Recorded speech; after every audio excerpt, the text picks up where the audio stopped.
are in my world.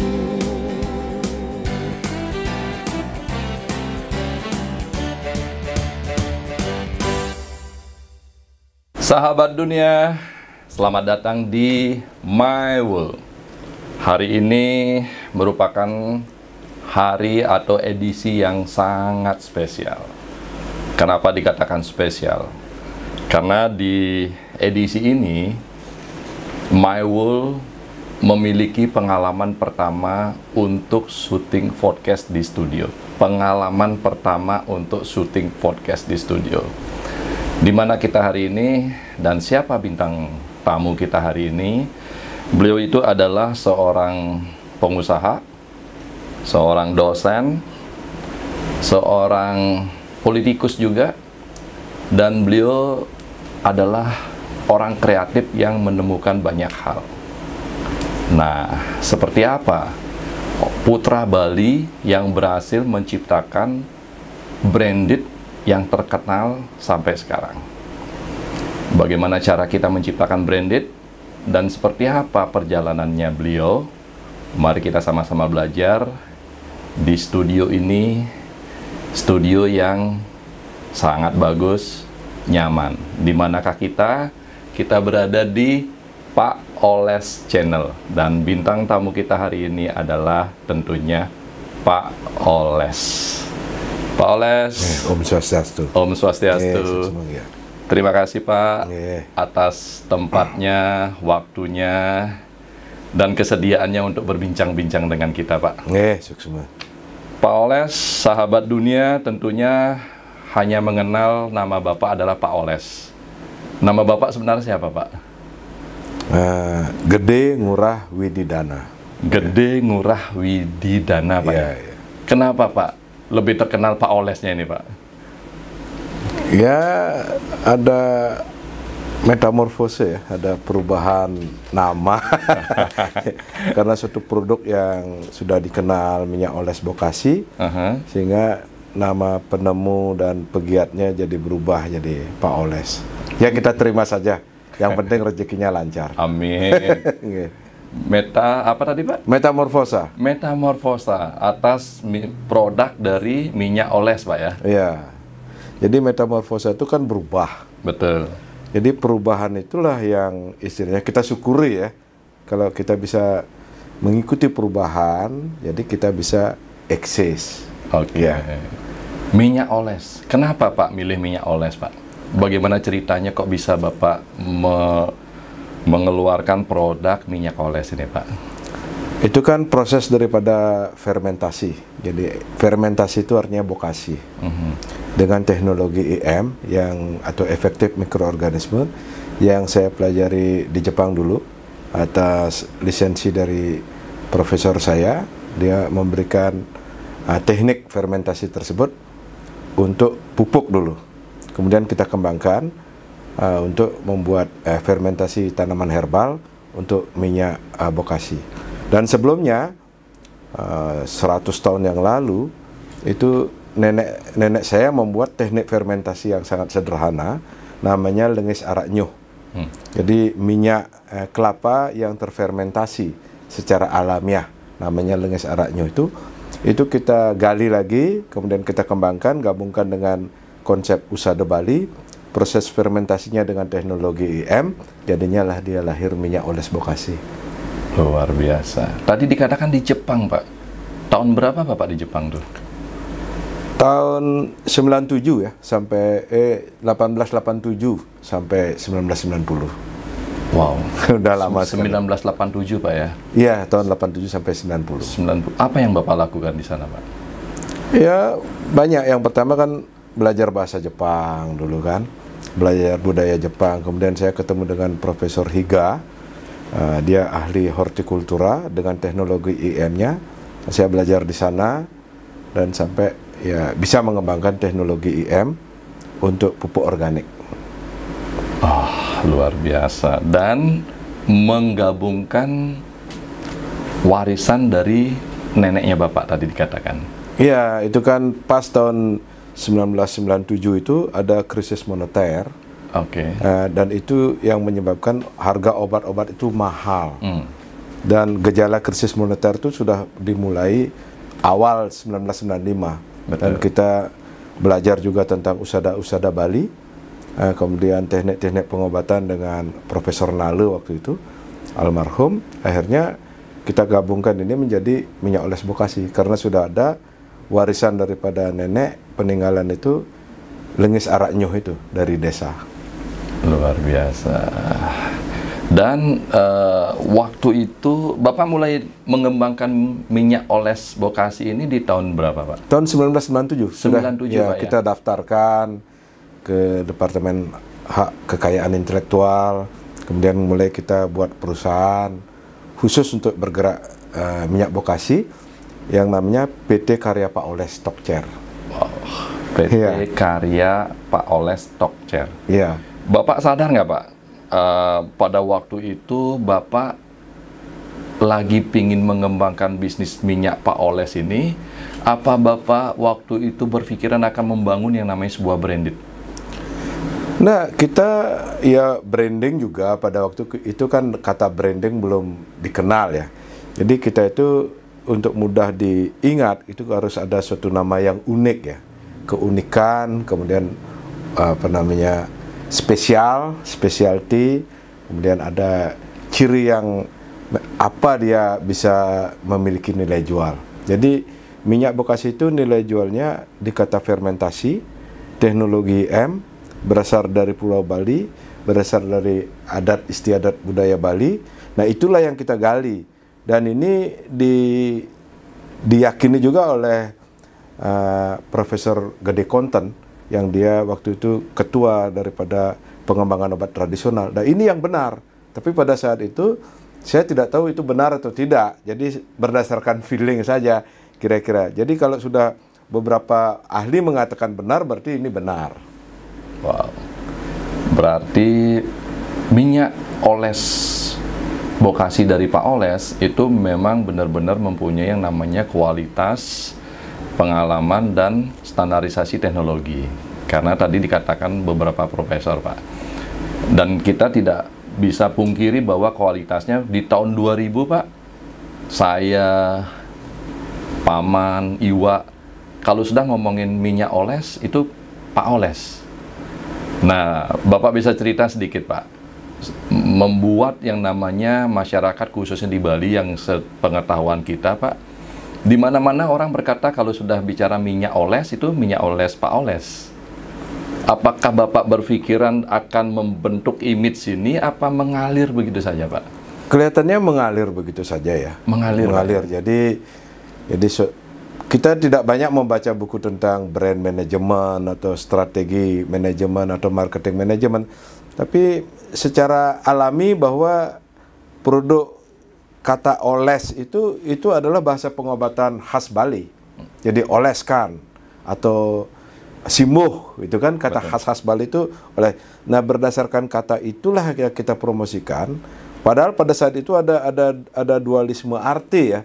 Kata oles itu bisa juga berarti ke arah porno aksi ya. Jadi konotasi. Tapi kata oles dalam bahasa di lontar itu memang bahasa penyembuhan. Oleskan. Kemudian usug atau pijat itu bahasa-bahasa penyembuhan. Dari bahasa penyembuhan inilah yang juga waktu itu Rendra mengatakan, wah ini benar ini. Pak Oles ini benar, pakai kata ini, walaupun apa kata orang, pakai kata oles ini. Dan jadi saya semakin yakin bahwa oles ini adalah nantinya suatu brand.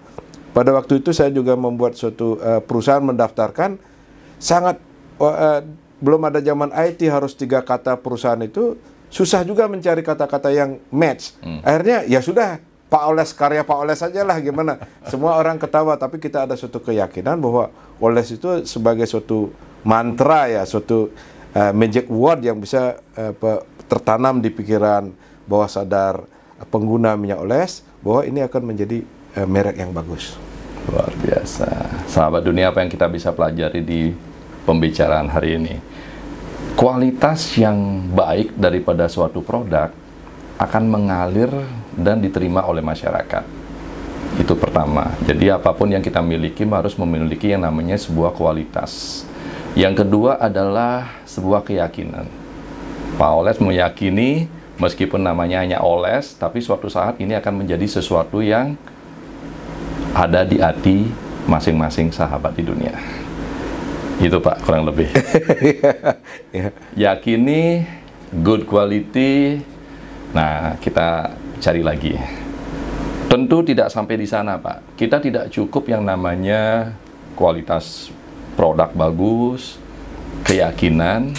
Sekarang yang paling penting nih menurut saya, sahabat dunia pasti juga mengalami hal seperti ini, Pak. Mengenai bagaimana Bapak membiayai, Pak, bisnis yang baru Bapak kembangkan itu, Pak, di awal pertamanya.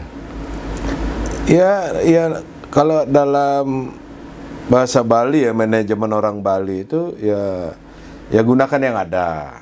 Kemudian bagaimana kita bisa mengelola untuk efisien, kemudian tidak konsumtif.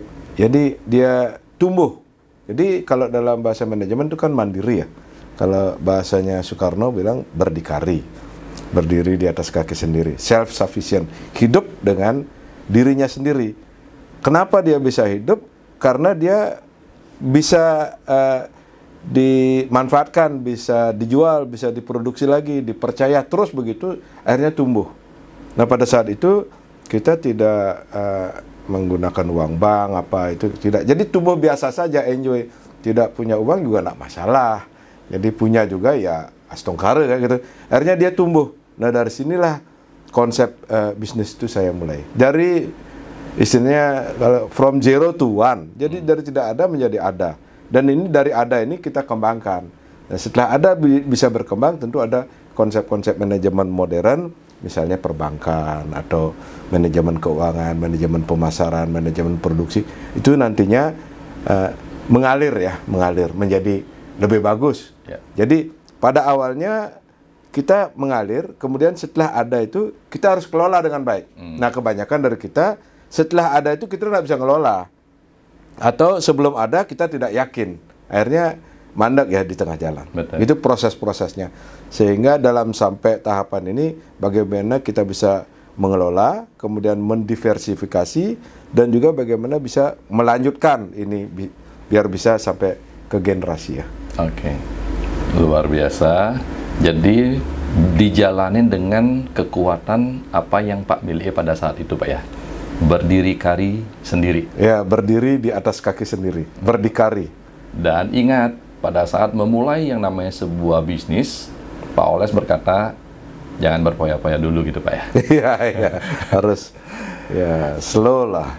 Pak, untuk minyak Pak Oles dan Bapak dikenal hampir sama semua orang di Bali, Pak. Hampir sama semua orang di Bali di tahun 2000-an, Pak. Sampai saat ini. Nah, dan karena begitu hebatnya produknya Bapak, dan begitu semua orang memakai, karena ini barang laku, berarti pasti ada orang yang meniru atas produk-produk Bapak tersebut, Pak. Dan memang bermunculan sampai saat ini produk-produk yang meniru seperti yang Bapak buat, dan memang mendapatkan hati dan kualitas di masyarakat. Tanggapannya Bapak gimana, Pak?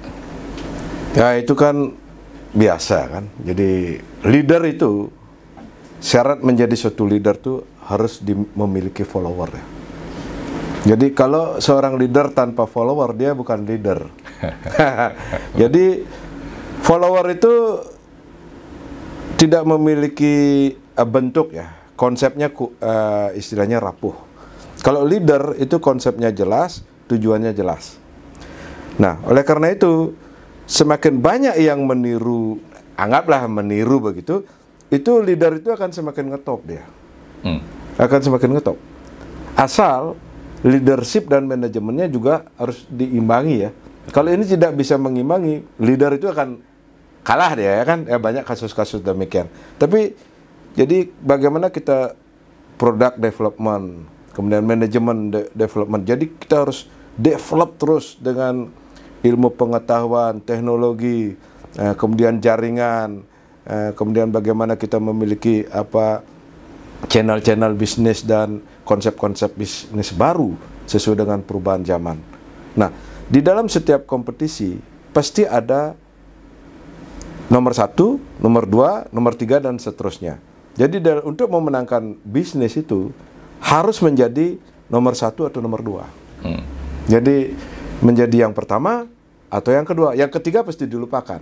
Betul. Nah, konsepnya untuk menjadi pertama harus terus develop, terus maju, karena di mana-mana pun ada kompetisi, di mana-mana pun ada produk yang sama, tapi hanya yang kreatif, yang berani terus menginvestasikan dirinya dengan ilmu dan pengalaman-pengalaman baru, itulah yang menang, tetap menjadi leadernya. Luar biasa, Pak.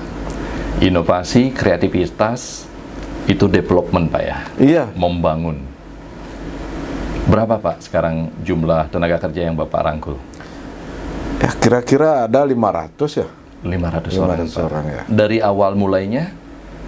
Ya, dari awal mulainya mungkin ada 10 orang. 10 orang. 10 orang ya. Kita terus Luar biasa. ya pertahankan kualitas, efisiensi, teknologi, manajemen, karena orang banyak pun belum tentu efisien. Orang sedikit pun kadang-kadang belum tentu juga efisien. Jadi keseimbangan antara untuk mencapai balance antara permintaan, kemudian kebutuhan, ini juga harus seimbang. Seperti air mengalir ya, terlalu banyak masuk nanti ngandeng airnya, terlalu banyak keluar kolamnya kering kan. Jadi harus keseimbang nih, biar ada air baru dan bisa berkembang. Seperti naik sepeda, Pak ya? Ya, naik sepeda harus terus mengayuh dan menjaga keseimbangan. Berjalan menuju ke depan. Ya. Luar biasa. Terbukti dari penambahan tenaga kerja itu adalah sebuah kemajuan bisnis, Pak. Tentu Bapak mengembangkan ke sektor lain mungkin, Pak? Selain Pak Oles, ada produk-produk yang Bapak ciptakan lagi? Kalau pengembangan produk, kita terus ya. Ada berapa produk, Pak? Maaf. Mungkin ada 35 produk, kemudian kita efisienkan lagi menjadi 20, dan dari 20 itu ada yang 10 best seller, kemudian lagi 10 itu yang slow moving, itu jalan. Tapi kita terus membuat efisien, produk-produk yang laris itu kita harus dorong. Apa, Pak, produk yang saat ini best seller menurut Bapaknya? Dari Namanya produk Bokasi ya. Bokasi itu ada dari minyak oles Bokasi, minyak tetes Bokasi, kemudian balsam Bokasi, madu Bokasi, roll on Bokasi. Jadi 5 Bokasi ini. Jadi kita lihat kenapa produk dengan nama-nama berbeda hanya nama produk Bokasi ini yang laris. Jadi artinya Bokasi itu adalah suatu brand. Sehingga brand itu kita daftarkan juga secara internasional sebagai produk kosmetik, kemudian produk minyak Bokasi sebagai obat tradisional. Jadi artinya brand itu sangat penting ya. Brand, Pak ya. Brand itu sangat penting dan melekatkan di hati masyarakat. Kenapa Bokasi, Pak? Ada artinya, Pak? Ya, Bokasi itu kan artinya fermentasi. Fermentasi dengan teknologi EM, Effective Microorganism. Dan produk Bokasi itu brand dengan logo tertentu, itu dengan mendengar kata Bokasi, melihat merek logo daripada Bokasi, itu identik dengan Pak Oles. Bokasi, kalau sudah menyebut nama, itu adalah menempel atau identik dengan Pak Oles.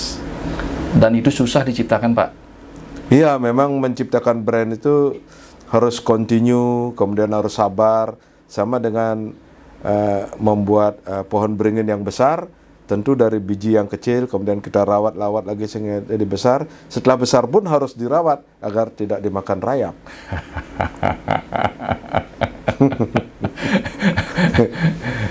Dari kecil dirawat, setelah dirawat bertumbuh, setelah bertumbuh menghasilkan, setelah menghasilkan akan menjadi besar. Dan besar pun juga harus tetap dirawat supaya tidak makan rayap. Iya.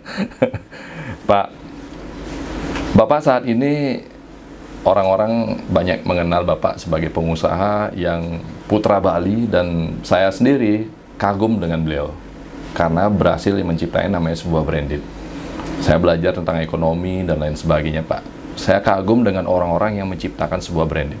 Karena saya pun juga berusaha untuk menciptakan yang namanya sebuah branded atas pencitraan jasa. Dan itu tidak gampang, Pak. Bapak sudah berhasil puluhan tahun, itu luar biasa, Pak. Tapi kita mengenal Pak Oles itu bukan hanya seorang pengusaha. Saya mengenal Pak Oles dari orang-orang gitu, Pak ya. Seorang dosen, spiritualitas, bahkan masuk ke politikus, Pak. Apa benar itu, Pak? Iya, ya itu kan panggilan hidup ya. Panggilan hidup, Pak. Panggilan hidup. Kalau bahasa spiritual jero mangku itu namanya kejumput. Jadi kalau sudah ada panggilan ya kita harus jalanin. Jalanin, Pak ya. Kita jalanin. Jadi Bapak dosen di mana, Pak? Di ya, Bali. di Universitas Nasional Jakarta. Dulu pernah jadi dosen, sekarang juga ya dosen apa namanya? Terbang gitu, Pak. Ya bukan terbang, apa namanya? Praktisi. Praktisi. Ya, praktisi mengajar dan juga mengajar ke beberapa universitas yang memanggil. Artinya itu panggilan ya. Kita sebagai guru ya. Panggilan hidup saya sebagai guru. Guru itu bisa ada di mana-mana, bukan di kelas saja. Jadi di masyarakat juga jadi guru, sebagai bapak juga jadi guru, mungkin sebagai klien adat dan jero mangku pimpinan perusahaan juga guru kan. Jadi guru itu artinya memang itulah panggilan. Jadi kemanapun harus siap, misalnya mengajar, memberikan informasi, bukan tujuan daripada materi. Termasuk politisi. Politisi itu adalah guru ya, guru wisesa ya, guru daripada yang memiliki kekuasaan. Nah inilah dia agar bisa memberi contoh, kemudian bisa mengayomi, kemudian bisa memberikan jalan dan lain sebagainya. Ini konsep-konsep guru ini adalah menurut saya itu adalah panggilan. Sehingga kita harus jalani. Luar biasa. Dalam ajaran agama Hindu, Pak, izin sharing, hidup buat diri sendiri, hidup buat keluarga, hidup buat masyarakat. Dan hidup buat masyarakat itu adalah panggilan. Karena itu adalah guru. Guru artinya berbagi pengalaman, berbagi pengetahuan, Pak ya, atas apa yang dimiliki. Luar biasa, Pak. Bapak, apa yang Bapak ciptakan produk-produk ini, Pak? Bapak ciptakan sendiri kreativitasnya atau Bapak sounding ke? Iya, kita memiliki suatu ide ya. Ide-ide, kemudian kita memiliki tim, dan ide-ide itu dibuatkan, ditulis ya, secara proposal, digambar, kemudian didiskusikan, sampai dia menjadi produk yang ingin dibuat, kemudian kita carikan perizinan, kemudian diuji pasar, kemudian setelah lulus pasar, kita buat secara massal dalam skala industri. Luar biasa. Ada riset tentunya dari orang-orang yang memang diyakini dan dipercaya oleh Bapak, ya Pak ya. Pak, begitu banyak kegiatan, begitu banyak kesibukan, Pak. Manajemen waktu, Pak. Gimana caranya mengatur waktu nih, Pak? Kelihatannya tentu seorang politikus, seorang dosen, pengusaha, praktisi di budaya dan agama, Pak. Jadi semua orang kan memiliki waktu yang sama. Yang pertama, kita harus memiliki waktu untuk diri sendiri loh. Banyak orang tidak memiliki waktu untuk diri sendiri, sehingga dia sakit ya. Waktu untuk diri sendiri itu apa? Membaca, atau belajar, tidur, bersama keluarga, menjaga kesehatan, olahraga, dan lain sebagainya. Itu waktu untuk diri sendiri itu lebih penting daripada waktu untuk orang lain. Setelah kita memiliki, mungkin memiliki dengan manajemen waktu, memiliki ilmu, memiliki uang, memiliki apa namanya power dan lain sebagainya, baru kita bisa berbagi ya, berbagi. Jadi kita itu mengelola waktu harus efisien. Jadi nelpon pun tidak boleh lama-lama, sesuai tujuan.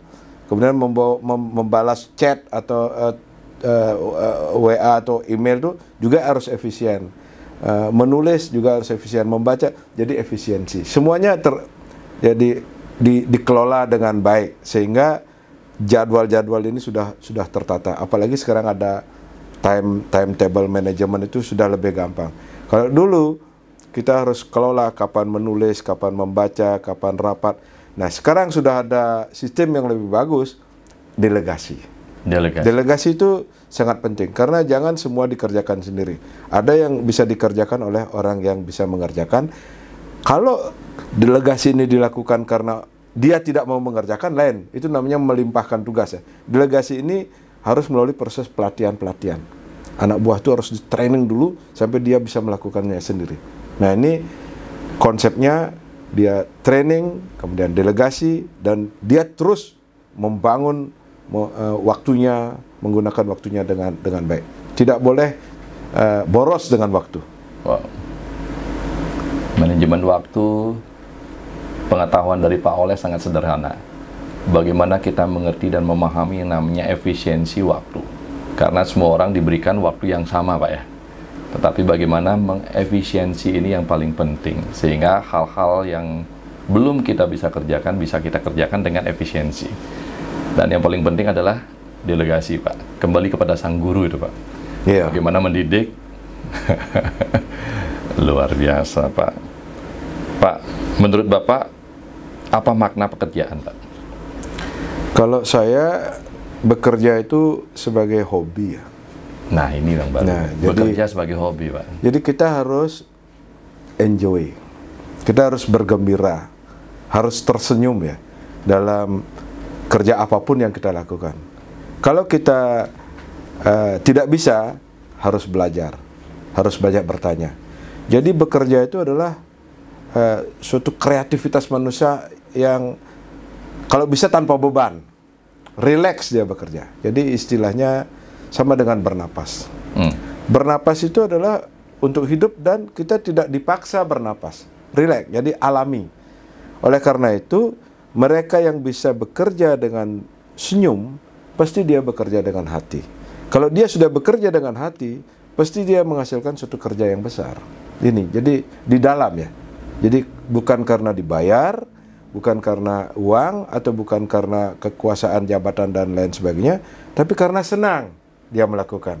Jadi kalau di dalam ajaran Karma Yoga itu, hasil itu nomor 2. Jadi tujuan nomor 1. Bagaimana, Pak, caranya?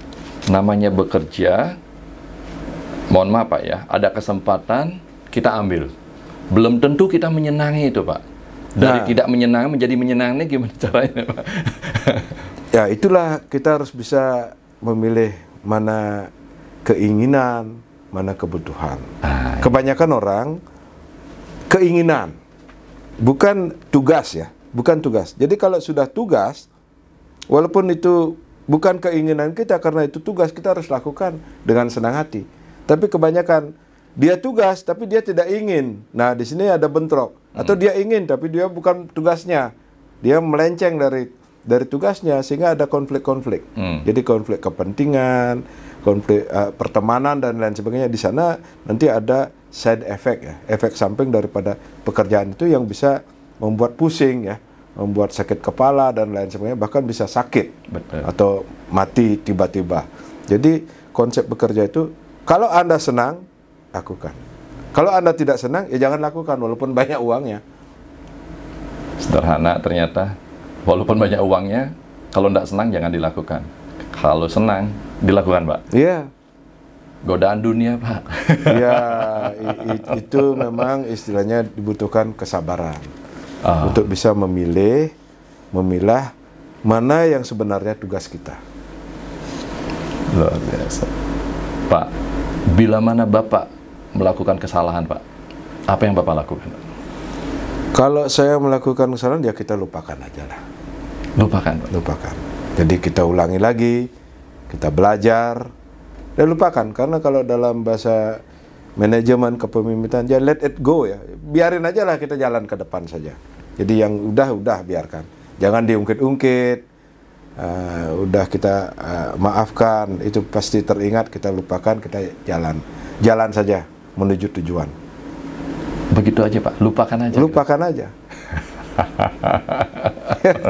Kalau terus diingat-ingat, kita kan hidup di masa lampau. Tapi memang benar, Pak, saat ini profesionalisme itu adalah kesederhanaan. Orang yang dikatakan pintar dan profesionalisme adalah orang yang mampu mengerjakan segala sesuatunya yang begitu sederhana, Pak. Dan ternyata cara kita kalau berbuat salah, hal yang paling gampang dan harus kita lakukan belajar melupakan, Pak. Pak Oles ini dari mana ya, Pak ya? Lahirnya, Pak? Dari Buleleng, dari Singaraja. Singaraja mana, Pak? Di Kecamatan Busungbiu, Desa Bengkel. Kalau ada waktu silakan datang. Busungbiu, Busungbiu ya. Desa Kecamatan. Bengkel, Pak ya? Desa Bengkel. Dan hijrah ke Denpasar? Oh kan dari Udayana tahun 80 saya udah di Denpasar kan. Dari tahun 80, Dari Pak ya? tahun, ya apa namanya, merantau lah. Itu sudah SMA, Pak ya? Mahasiswa. Oh, udah mahasiswa di Udayana, Mas. Udayana, Fakultas Pertanian. Setelah tamat Udayana, baru Bapak ke Jepang? Ya saya ke Jakarta dulu 1 tahun, kemudian ke Jepang 3 tahun, balik lagi ke Jakarta lagi 10 tahun, baru balik ke sini, ke Bali. Wow. Di 10 tahun di Jakarta? 10 tahun di Jakarta. Baru tahu kita. Pak Oles 10 tahun setelah 10 tahun di Jakarta, baru ke Bali dengan membawa dan menciptakan produk Bokasi ini. Ya pada saat itu kan krisis moneter ya. Krisis moneter, kemudian kita agak susah ya pengembangan industri, kemudian pengembangan bisnis dalam posisi krisis moneter tuh. Saya ke Bali membuat training center, jadi pusat pelatihan teknologi IM untuk petani-petani di seluruh Indonesia di desa saya.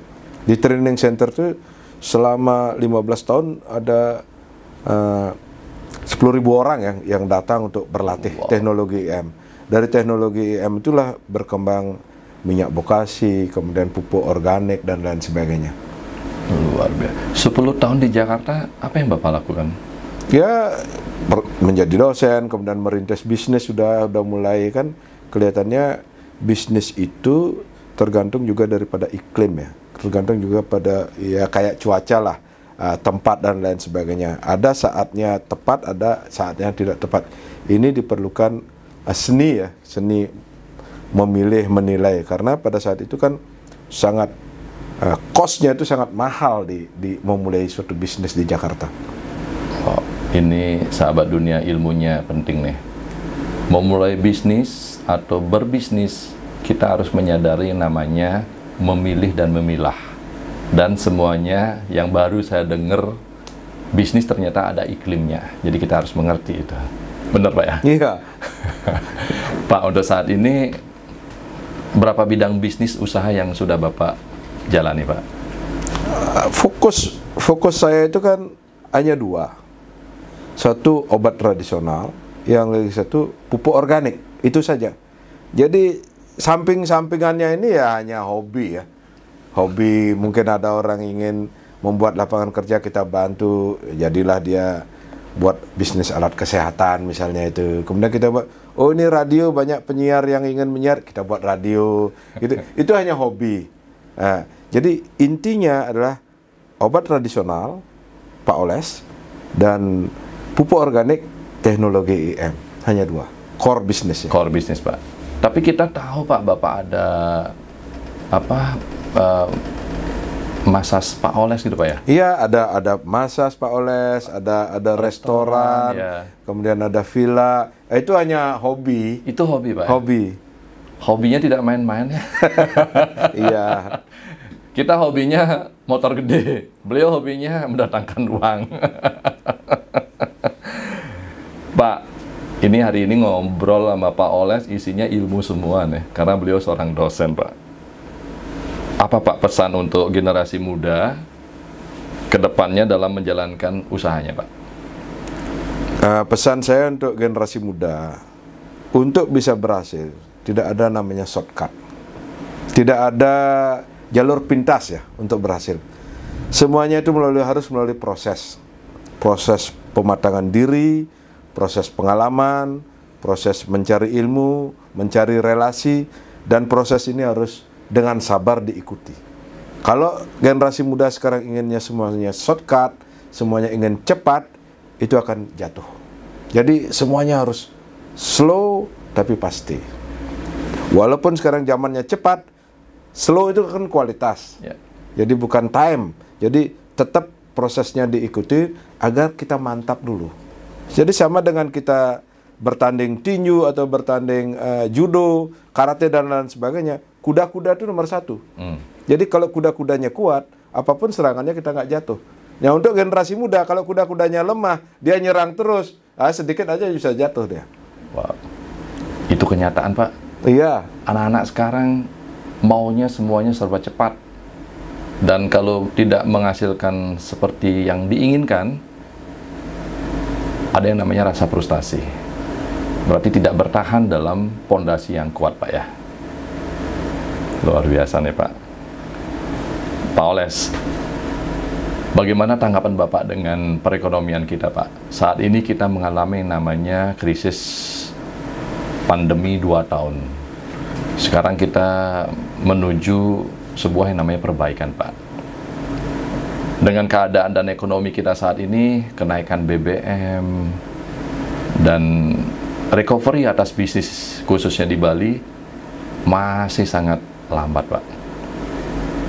Menurut Bapak gimana tuh, Pak? Ya, untuk bisa melanjutkan usaha atau bisnis, kita harus tetap menjaga yang satu namanya efisien. Hebat apapun bisnis, kalau tidak efisien dia pasti minus ya, seperti kapal bocor ya, akan tenggelam dia.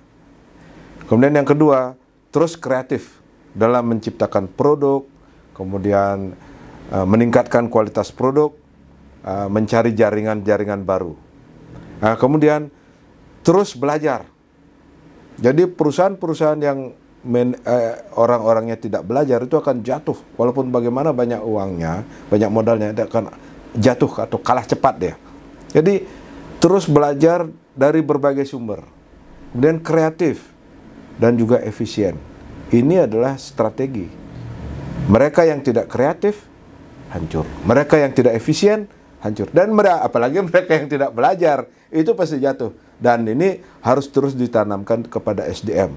Sehingga itu menjadi budaya perusahaan. Budaya yang efisien, yang tidak foya-foya. Budaya yang kreatif, yang terus mencari hal-hal yang baru. Budaya yang terus belajar. Jadi masalah itu adalah masalah budaya yang harus terus ditanamkan, diingatkan. Jangan sampai lupa, karena seringkali orang setelah banyak uang, dia lupa. Atau tidak punya uang, dia lupa. Dia juga bunuh diri kan, yang melupakan semuanya. Nah ini jangan sampai demikian. Terus dibangun budaya-budaya itu. Wow. Sahabat dunia, pengusaha, untuk melanjutkan bisnis di era sekarang, 3 hal pesan Pak Oles. Efisiensi, belajar terus, dan kreativitas. Bila mana kita memiliki sesuatu, jangan pernah lupa diri, Pak ya. Tetaplah pada laju dan kreativitas, belajar, efisiensi. Hari ini kita bicara banyak dan isinya ilmu semua nih, Pak. Ya, setengkara. Sahabat dunia, banyak hal yang kita bisa pelajari hari ini, dan tentunya di tempat yang nyaman ini pula, semoga kita ke depannya jauh menjadi pengusaha-pengusaha yang bisa tetap bertahan. Amin, dikembangkan, dimajukan. Semoga bermanfaat. Salam sehat, berbahagia. Pak Oles, terima kasih, Pak. Terima kasih. We are